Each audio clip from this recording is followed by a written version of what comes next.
ne pas savoir manipuler sa langue, il va être président. Il peut être un bon président, je m'explique.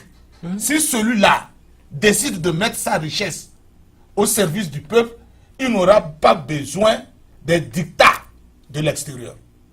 Il n'y aura pas reçu. Monsieur Alioune, est-ce que vous êtes d'accord? Non, il faut essayer. On a tout essayé. Sur la base philosophique, je suis tout à fait d'accord avec lui. C'est-à-dire que le problème de l'Afrique, c'est que c'est un manque de pragmatisme. Il y a un manque de réalisme qui existe actuellement dans cette élite, soi-disant intellectuelle africaine. Elle n'arrive pas à cerner, on est de bons perroquets, mais on n'est pas capable de vraiment poser les bonnes questions et donner les bonnes réponses.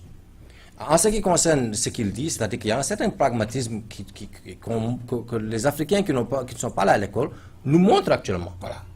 C'est-à-dire que vous voyez des gens actuellement qui sont chefs d'industrie, ils ne connaissent ni la comptabilité, ni le marketing, mais ils ont un certain pragmatisme au sens des affaires. C'est-à-dire que ce qui nous manque actuellement, c'est un manque de pragmatisme. C'est-à-dire qu'on n'arrive pas à comprendre que où trouver l'eau, où trouver la nourriture, où trouver ces ressources-là, il faut savoir les trouver. On est habitué maintenant à tendre la main. Et maintenant, on a perdu toute habitude. C'est-à-dire que si on ne nous parachute pas du FMI ou de la Banque mondiale ou des Nations Unies, on ne fera rien. On ne fera absolument rien. Ouais, mais moi, je trouve que, enfin, pour ce qui est, il n'y a pas, enfin, à ma connaissance, il n'y a pas une constitution qui interdit à quelqu'un qui n'a pas de diplôme. Non, mais nous, au Sénégal, non, au Sénégal, la Constitution sénégale le dit. On peut pas. Non, il faut savoir lire, il faut savoir écrire, il faut connaître aussi la langue. Je vais t'expliquer. On ne peut pas être illettré et être président. L'extérieur. L'extérieur nous a inculqué que celui qui n'a pas été à l'école ne peut pas. Ouais, mais si on prend le cas des constitutions où, bon, enfin, moi, je n'avais pas connaissance de ce passage. La constitution, oui. Voilà.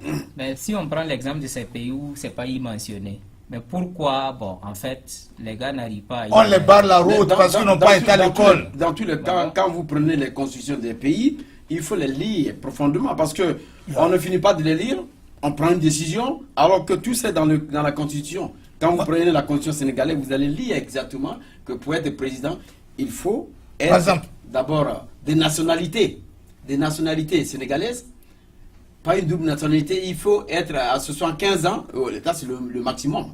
Le maximum, 75 ans. Votre groupe, le groupe sénégalais le plus puissant, comme les Mourides. Vous croyez que si ceux-là, un d'entre eux arrivait à la tête du Sénégal, vous croyez que le Sénégal serait là où il est? Non! Ils sont tellement pragmatiques. Non, mais on n'a pas les Maurites au pouvoir. Mais je dis, on peut imaginer que dans le sous-cap, ils sont au pouvoir. C'est ce que vous voulez dire. Non, parce que je vous dis ceci. Il y a certains, ce monde, c'est un monde pragmatique. C'est un monde, chaque fois que je parle du pragmatisme. Je ne sais pas si nos chers téléspectateurs me saisissent. Il faut être pragmatique. C'est ce qui fait que quand vous sortez de l'école... Qu'est-ce que vous voulez dire par là? Ce qui est faisable. Concret. Pas ce que vous imaginez dans votre tête. C'est ça qui a fait le problème entre Kwame Nkrumah et Houphouët-Boigny. Parce que Houphouët-Boigny a voulu le pragmatisme. Alors que Kwame Nkrumah voulait quand même rentrer dans le soubresaut du panafricanisme. Tu sais pourquoi je dis ça? C'est fondamental. Aujourd'hui, nous, Africains, nous n'évoluons pas parce que quoi? Nous voulons toujours que les choses soient sur papier, définies par le blanc.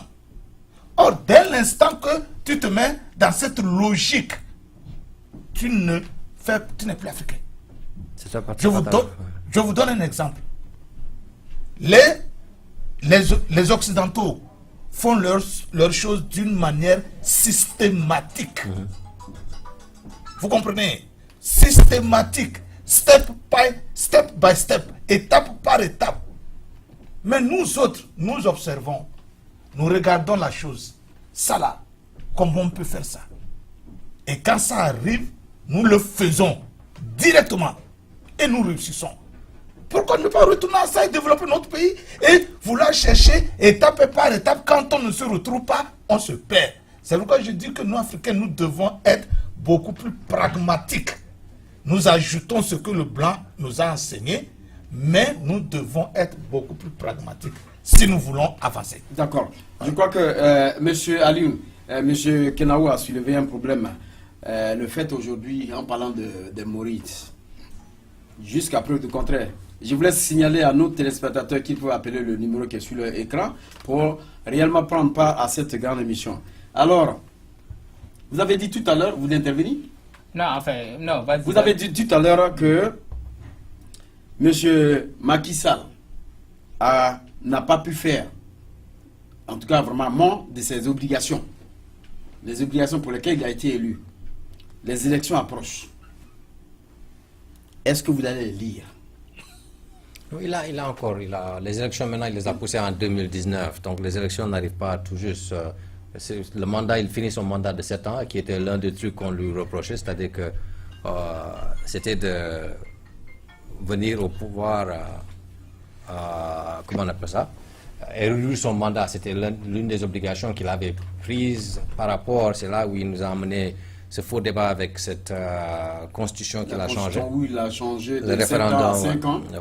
que vous voulez dire? Donc, ce qu'on parle, c'est d'un certain pragmatisme à un niveau. Ouais. On me signale qu'il a quelqu'un en ligne. Allô, bonjour monsieur.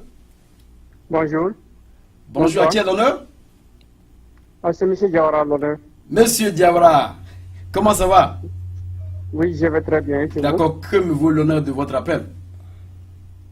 Merci. Je viens de vous prendre en marche tout de suite là et je voudrais intervenir sur la question qui demandait est-ce que M. Karim Wade est présidentiel. Ouais, mais je pense que nous devons trancher cette question-là et puis sans polémique. Pourquoi je le dis? D'abord, est-ce que Karim Wade était d'abord même ministrable pour être un ministre d'État? Quelles étaient les fonctions de M. Karim Wade avant d'être nommé comme ministre d'État? Ça, c'est ma première question. Karim Wade, je pense qu'il a eu cette aubaine, cette opportunité, tout simplement parce que son père était à la tête de l'État. Et de ce fait, Karim a pu occuper les postes qu'il voudrait occuper comme un poste de ministre d'État. Et maintenant, ce même monsieur qui a été jugé pour corruption, pour malversation, et ce même monsieur aujourd'hui, nous voulons parler de si ce monsieur il est présidentiable. Mais je pense que l'heure est grave, hein? L'heure est grave. Parce que si vraiment nous voulons amener cette révolution politique à notre continent, l'Afrique, il va falloir qu'il y a certaines de ces choses qu'on n'en parle même pas. C'est le cas de M. Karim Wade. Karim Wade n'est pas présidentiable aujourd'hui, il n'est pas présidentiable demain, et il ne peut jamais être présidentiable. Je vous dis pourquoi. Et quelles sont les raisons? Allez-y. Les raisons, je vais te les dire. Primo, quel est le bagage intellectuel de Karim Wade et son expérience qui lui permet de vouloir briguer la magistrature suprême au Sénégal? C'est ma première question.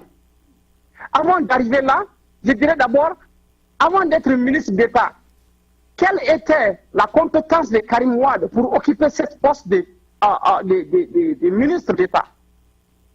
C'est pas parce que Karim Wade a occupé cette fonction de ministre d'État et maintenant qu'on doit parler de si Karim Wade est éligible pour être président d'une république comme le Sénégal. Il va falloir qu'on arrête l'hémorragie dès maintenant. Parce que c'est ce que nous assistons de nos jours. Il faut voir le cas du moribond de Kabila qui est en RDC. Il a hérité le pouvoir de son père qui a été assassiné. De ce jour à là où nous sommes présentement, qu'est-ce que Kabila a foutu pour le peuple congolais si ce n'est pas les exterminer? Ça, c'est ma première question. La deuxième chose que je vais vous dire, je vais attirer vos attentions, parce qu'en tant qu'on va continuer de voir des pouvoirs de père à fils, nous allons toujours rester dans cette situation dont nous voulons sortir. Et il faut s'attendre dans les années à venir, ne soyez pas surpris, si le fils du président de la République du Mali, Ibrahim Boubacar Keïta, qui a son fils aujourd'hui, qui est quoi? Qui est le chef de la sécurité et de défense de l'Assemblée nationale, l'armée. Quelle expérience avait-il pour qu'on puisse lui confier ces postes aussi stratégiques? Tout un pays dépend de ces postes. Mais il est aujourd'hui le chef de la sécurité au niveau de l'Assemblée nationale et de l'armée. Bon, maintenant, il faut aussi, je vais attirer votre attention. Bien vrai que M. Babo, il est à la Haye. Son fils, il est toujours entre la Côte d'Ivoire et la France. Nous n'allons pas être surpris encore dans les années à venir, dépendant de la situation de M. Laurent Gbagbo à la Haye. Si ce dernier aussi va vouloir se présenter comme candidat à l'élection présidentielle. Mais la question du jour, c'est quoi? Monsieur Diawara. Quelles crédentials ces gens ont? Quelles sont leurs expériences? Quels sont les postes qu'ils ont occupés avant pour vouloir être le président d'une république? Monsieur Diawara. Oui. Je voudrais vous rafraîchir la mémoire que le fils de M. Laurent Gbagbo n'est pas entre la France et la Côte d'Ivoire. Il n'a pas été accepté de se rendre en France. Ils ont toujours refusé. Ok, quel qu'en soit qu'il soit accepté en France ou bien ne pas être accepté en France, mais on dirait que c'est un franco-ivoirien.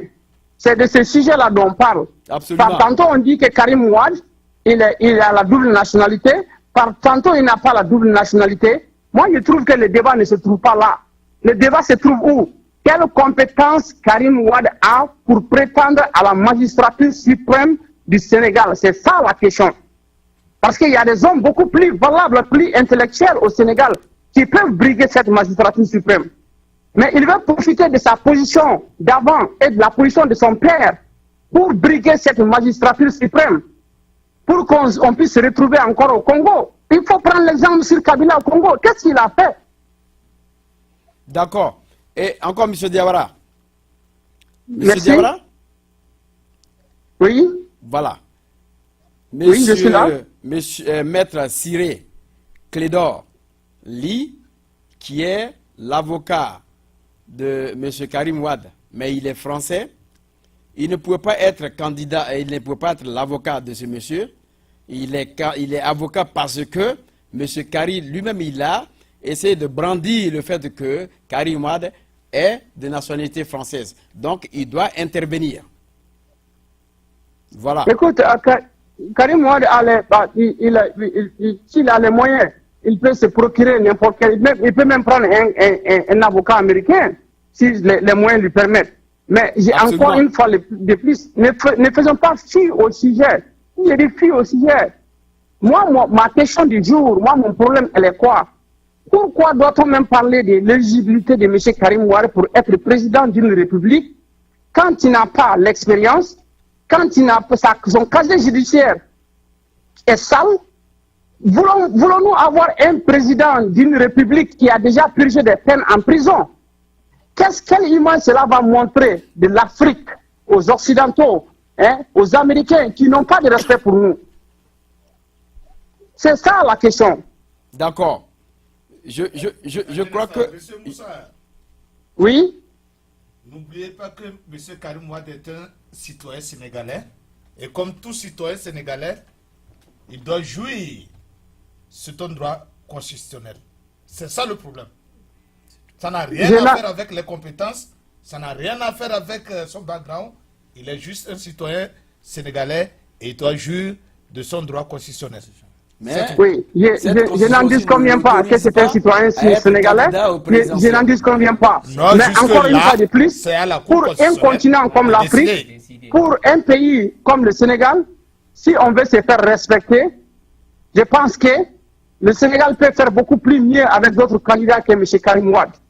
Voilà. C'est ça mon problème. La compétence, il faut au moins un minimum de compétences pour pouvoir prétendre à une magistrature suprême.